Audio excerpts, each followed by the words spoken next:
नमस्कार दोस्तों, आप सभी को स्वागत करता हूं एक्सीडेंटल ट्यूटोरियल क्लासेस में। मैं आज आप लोगों को पढ़ाने जा रहा हूं ओम्स लॉ। तो ओम्स लॉ बेसिकली होता क्या है कि हम लोग इसको जानने से पहले, उसका डेफिनेशन जानने से पहले, उसका यूजेस जानने से पहले एक चीज जानना जरूरी है कि वोल्टेज, करंट और रेजिस्टर के बीच में कोई रिलेशन है तो क्या है वो रिलेशन, उसको पहले हम लोग को समझना जरूरी है।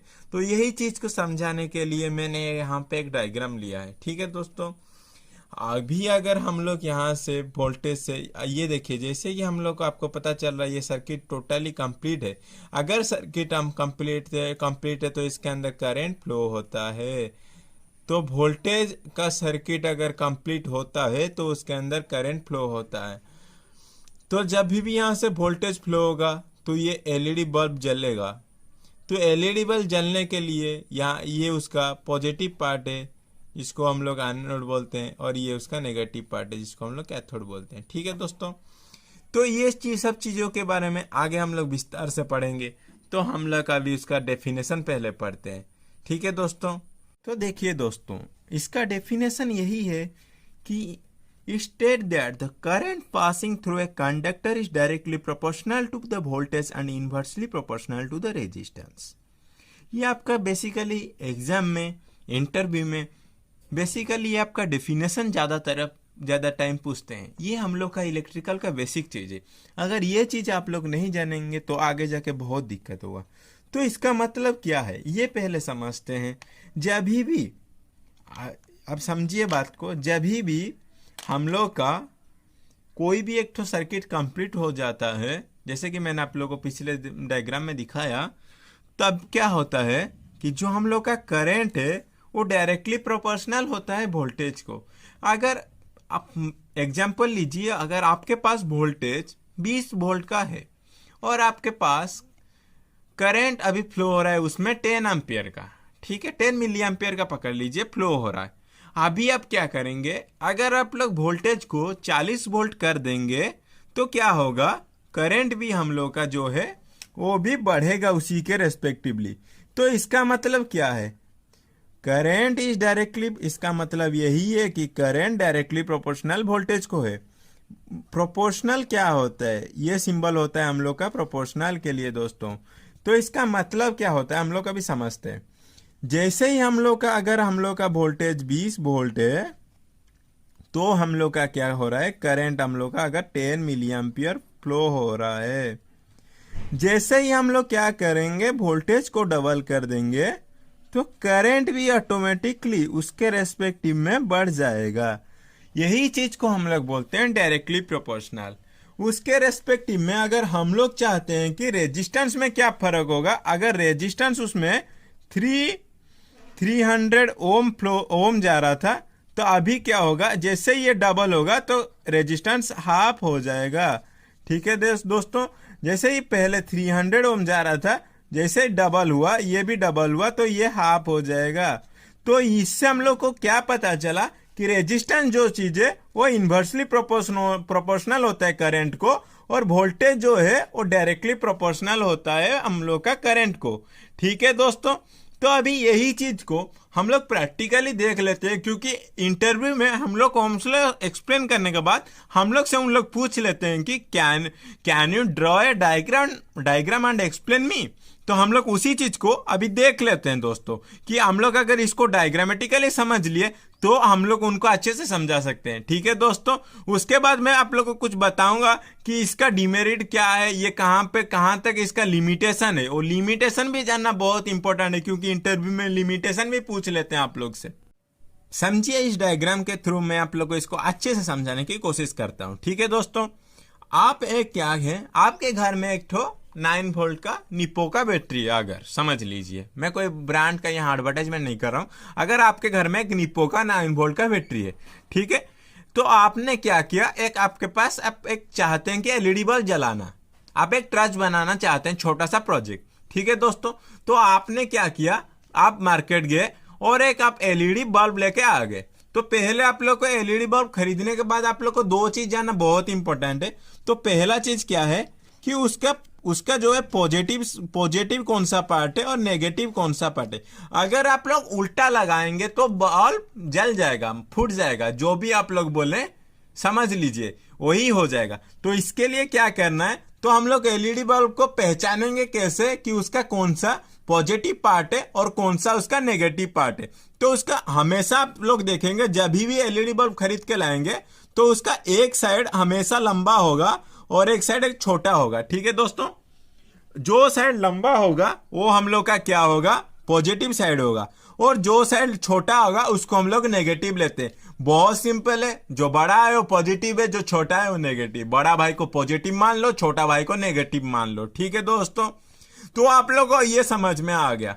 ठीक है, तो इसको हम लोग एनोड बोलते हैं, पॉजिटिव साइड को एनोड बोलते हैं। ठीक है दोस्तों, इसको एनोड हम लोग बोलते हैं और इसको कैथोड बोलते हैं। ठीक है दोस्तों, तो अभी आप मेरे को एक अच्छा क्वेश्चन पूछ सकते हैं कि सर मैंने तो 9 वोल्ट का बैटरी ला लिया और एक एलईडी बल्ब ला लिया, अब मैं जलाया तो क्यों मेरा बल्ब नहीं जल रहा, मेरा बल्ब फिर से डिफ्यूज हो गया और मेरा बल्ब फिर से फट गया। तो इसका सिंपल आंसर मैं दूंगा आप लोग को। अरे भाई, आप लोग जो लाए हैं इक्विपमेंट, आप लोग ने जो एलईडी बल्ब लाया उसका स्पेसिफिकेशन क्या है, उसका स्पेसिफिकेशन है 2 वोल्ट 10 एम्पियर। 2 वोल्ट 10 एम्पियर को अगर आप लोग 9 वोल्ट दे रहे हैं तो कितना ज्यादा वोल्टेज आप लोग दे रहे हैं, उतना उसका संभालने का कैपेसिटी नहीं है। अगर आपको 2 रोटी खाने का ताकत है, मैं अगर आप लोग को 10 रोटी खिला दूं तो आप लोग को क्या प्रॉब्लम होगा, आप लोग उल्टी कर सकते हैं, आप लोग को अच्छा नहीं लगेगा, आपको नींद नहीं आएगा सही से। वही प्रॉब्लम होता है ना आप लोग के साथ, तो इसके साथ भी सेम प्रॉब्लम होगा। तो ये प्रॉब्लम को सॉल्यूशन, ये प्रॉब्लम का सॉल्यूशन कैसे होता है, तो जैसे कि आप देख पा रहे हैं दोस्तों, हम लोग कितने ज्यादा वोल्टेज ले लिए, 9 वोल्ट माइनस 2 वोल्ट, तो हम लोग 7 वोल्ट का ज्यादा वोल्टेज दे रहे हैं उसको, तो रहेगा दोस्तों, फट जाएगा ना। अगर आपको मैं 100 रोटी खिला दूं, आप लोग जिंदा रहने का चांस है, आप लोग उल्टी कर ले, कुछ भी हो सकता है आपके साथ। वही सेम चीज इसी के साथ होता है, कभी कभी ये फ्यूज हो जाता है, कभी कभी ये बल्ब खराब हो जाता है, कभी कभी थोड़ा थोड़ा जलता है उसके बाद, नहीं तो ये बेसिकली ज्यादातर टाइम खराब हो जाता है। तो इसको समझते हैं। तो अभी आप क्या बोलेंगे, सर मैं तो चाहूंगा तो 2, अगर मेरे पापा ने मेरे को कोई भी 100 रोटी दे दिया तो मैं 2 रोटी खाऊंगा और बाकी रोटी को छोड़ दूंगा। ठीक है दोस्तों, तो इसको आप क्या कर रहे हैं, आप मैनेज कर रहे हैं। तो लेकिन यहाँ पे हम लोग क्या करेंगे, तो हम लोग के पास 2 चीज यहाँ पे, तो हम लोग अगर चाहेंगे ये 9 वोल्ट को हम लोग चाहेंगे तो एक तो 2 वोल्ट बैटरी को लाएंगे। तो हम लोग अभी आप पूछेंगे सर 2 वोल्ट का बैटरी तो मिलता नहीं है मार्केट में, मैं कहां से लाऊंगा सर 2 वोल्ट का बैटरी। तो इसका सोल्यूशन ने ओम ने बनाया था, इसका सोल्यूशन। तो क्या करेंगे यहाँ पे हम लोग क्या करेंगे, देखिए आप आराम से, यहाँ पे मैं अभी क्या करूंगा, एक तो रेजिस्टर लगा दूंगा। ठीक है दोस्तों, रेजिस्टर क्या करेगा, उसका वोल्टेज का ड्रॉप करेगा। तो हम लोग क्या करेंगे, अभी जितना वोल्टेज दे रहे थे, अभी 9 वोल्ट से उसको 2 वोल्ट यहाँ पे पहुंचाएगा। तो वो कैसे होगा दोस्तों, अभी आप बोलेंगे सर रजिस्टर तो बहुत सारा टाइप का आता है, कोई 10 ओम आता है, कोई 100 ओम आता है, कोई 1000 ओम आता है सर। तो हम लोग को कैसे पता चलेगा सर कौन सा हम लोग रजिस्टर लेंगे।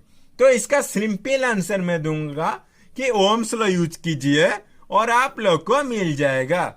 तो आप लोग बोलेंगे अभी मेरे को सर ओम्स लॉ यूज करूंगा तो कैसे मिलेगा सर, तो इसका भी आंसर देता हूं सर। अभी मैं आप लोग का इसका आंसर देता हूं। जो लिए थे हम लोग वोल्टेज, हम लोग लिए थे 9 वोल्ट। ठीक है दोस्तों, उसके बाद हम लोग क्या लिए थे, हम लोग करंट लिए थे 10 मिली एम्पियर। तो पहले मैं समझ लेता हूं मिली एम्पियर को एम्पियर में कन्वर्ट करना। तो इसको हम लोग लिख सकते हैं 10 इंटू 10⁻³ एम्पियर। तो हम लोग को अभी क्या करना है दोस्तों, तो हम लोग को अभी निकालना है इसका आर रेजिस्टेंस कितना है।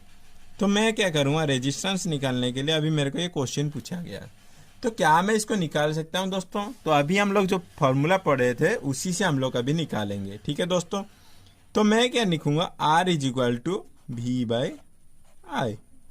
लिखा, यहाँ पे मेरा पहले आई था, यहाँ पे आर था, मैं इसको इंटरचेंज कर दिया। ठीक है दोस्तों, तो अभी मैं क्या करूंगा, तो मैं अभी क्या करूंगा, वोल्टेज के जगह वोल्ट लिख देता हूं 9 वोल्ट, और करंट के जगह मैं करंट जितना फ्लो हो रहा है उतना लिख देता हूं 10 इंटू 10⁻³ ठीक है दोस्तों, तो अभी क्या ये हो जाएगा 9/10⁻²।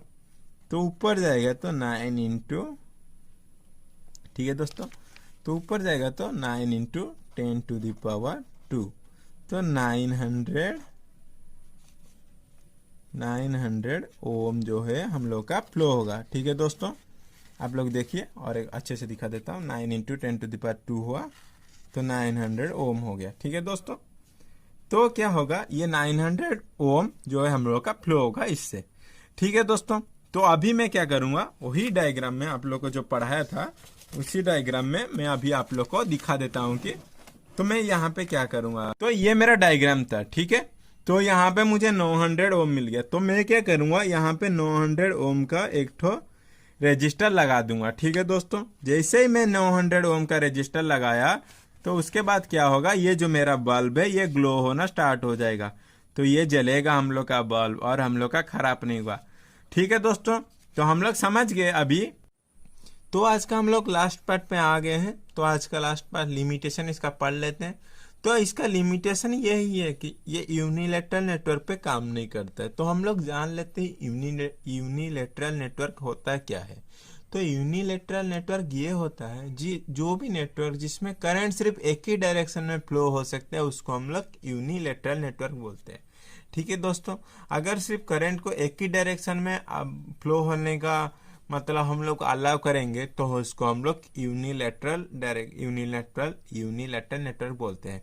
तो अगर डायोड में हम लोग फ्लो करवाएंगे तो डायोड में तो सिर्फ एक ही डायरेक्शन में फ्लो होने को अलाउ होता है, तो उसको हम लोग यूनिलैटरल नेटवर्क बोलते हैं। तो उसका लिमिटेशन ये है कि ओम्स लॉ हम लोग डायोड में यूज नहीं कर सकते। और ये कहाँ पे यूज नहीं हो सकता है, दूसरा पॉइंट, तो ये दूसरा पॉइंट ये है कि ये नॉन लीनियर एलिमेंट पे यूज नहीं हो सकता है। नॉन लीनियर एलिमेंट क्या होता है, जिसमें वोल्टेज और करंट का कोई भी रिलेशन नहीं है। ठीक है दोस्तों, वोल्टेज और करंट मतलब हम लोग क्या पढ़े थे, current is directly proportional to voltage, current is inversely proportional to 1/R। अगर करंट बढ़ने से वोल्टेज उतना अमाउंट का नहीं बढ़ रहा है तो हम लोग उसको नॉन लीनियर एलिमेंट बोलते हैं। तो इसका एग्जाम्पल क्या होगा, तो इसका एग्जाम्पल ये है कि थैरिस्टर इसका एक एग्जाम्पल है। ठीक है दोस्तों, थैरिस्टर जो है ये इसका एक ठो अच्छा खासा एग्जाम्पल है। ठीक है दोस्तों, अगर वीडियो अच्छा लगा तो लाइक कीजिए और सब्सक्राइब कर दीजिए हमारे पेज को। थैंक यू, जय हिंद, जय भारत।